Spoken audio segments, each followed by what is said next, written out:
बच्चों, कैसे हैं आप सब? आशा करती हूँ आप सब बहुत अच्छे होंगे।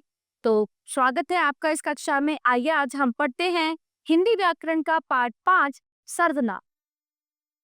वे शब्द जिनका प्रयोग संज्ञा के स्थान पर किया जाता है सर्वनाम कहलाते हैं। सर्वनाम के प्रयोग से भाषा सुंदर और स्पष्ट हो जाती है। तो आइए इस अनुच्छेद को पढ़िए और समझिए। चलिए, प्रिया बहुत अच्छी लड़की है। प्रिया हमेशा कक्षा में प्रथम आती है।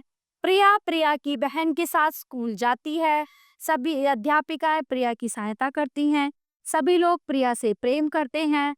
ठीक है, हमने ये पढ़ी। अब उपयुक्त अनुच्छेद आपको अटपटा लग रहा होगा क्योंकि इस अनुच्छेद में बार बार प्रिया शब्द को दोहराया गया है। ओके, तो यदि हम यहाँ संज्ञा शब्द प्रिया का केवल एक बार उपयोग करें, एक बार प्रयोग करें, फिर प्रिया के स्थान पर कुछ अन्य शब्दों का प्रयोग करें तो अनुच्छेद सुंदर और स्पष्ट हो जाएगा। जैसे चलिए, प्रिया बहुत अच्छी लड़की है। वह हमेशा कक्षा में प्रथम आती है। वह अपनी बहन के साथ स्कूल जाती है। सभी अध्यापिकाएं उसकी सहायता करती हैं और सभी लोग उससे प्रेम करते हैं। तो आया इनमें अंतर, डिफरेंस आया। तो उपयुक्त अनुच्छेद में संज्ञा शब्द प्रिया के स्थान पर वह, अपनी, उसकी, उससे का प्रयोग हुआ। चूंकि संज्ञा के स्थान पर प्रयोग होने वाले शब्द सर्वनाम कहलाते हैं, अतः वह, अपनी, उसकी, उससे शब्द सर्वनाम है। इस प्रकार सर्वनाम शब्दों के प्रयोग से उपयुक्त अनुच्छेद सुंदर और स्पष्ट हो गया है। इन्हें भी देखिए, पढ़िए और समझिए। अमन और नमन मित्र है। वे साथ साथ खेलते हैं। मेरा नाम निधि है। मैं कक्षा 2 में पढ़ती हूँ। अक्षय ने पापा से पूछा हम साथ में टीवी देखें। बच्चों ने माँ से कहा हम मेला देखने जाएंगे। ठीक है, रवि, मेरा नाम अक्षय है और मेरे भाई का नाम रंजन है। आओ हमारे साथ चलो। दादी जी, आप कहाँ जा रही हो? ये मेरे दादाजी हैं।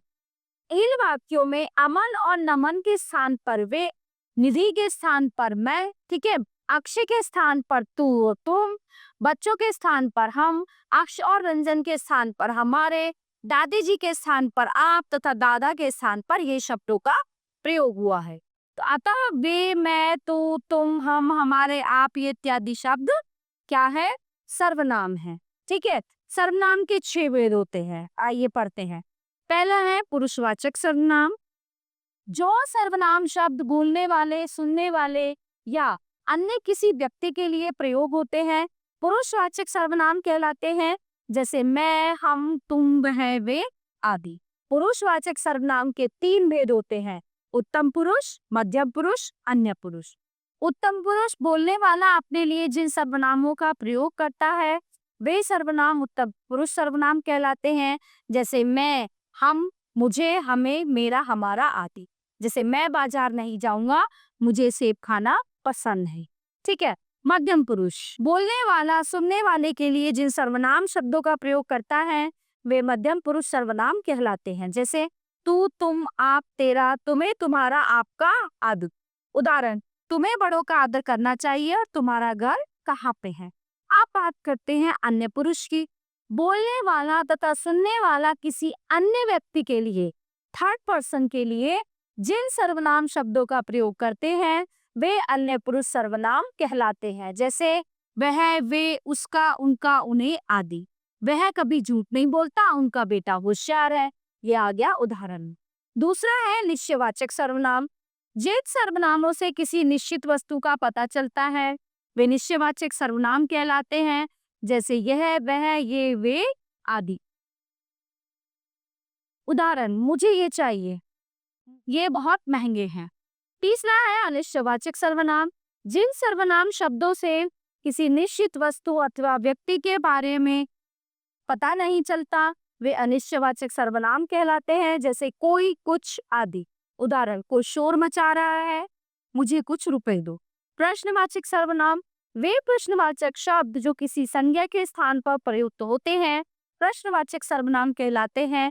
जैसे कौन, क्या, किसे, किसका, किसको आदि। उदाहरण, कौन आवाज दे रहा है, तुमने मेले में क्या देखा और यह पर्स किसका है।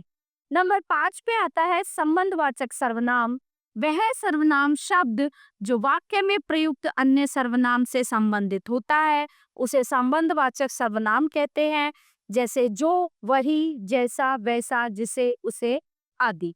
ठीक है। उदाहरण, जो पढ़ेगा वही उत्तीर्ण होगा, जैसा बोओगे वैसा काटोगे। यहाँ जो, वही और जैसा वैसा संबंधवाचक सर्वनाम है क्योंकि ये वाक्य में एक दूसरे से संबंधित है। ठीक है। तो प्यारे बच्चों, आशा करती हूँ यह पाठ आपको बहुत अच्छे से समझ आया होगा। मिलते हैं अगली कक्षा में। धन्यवाद।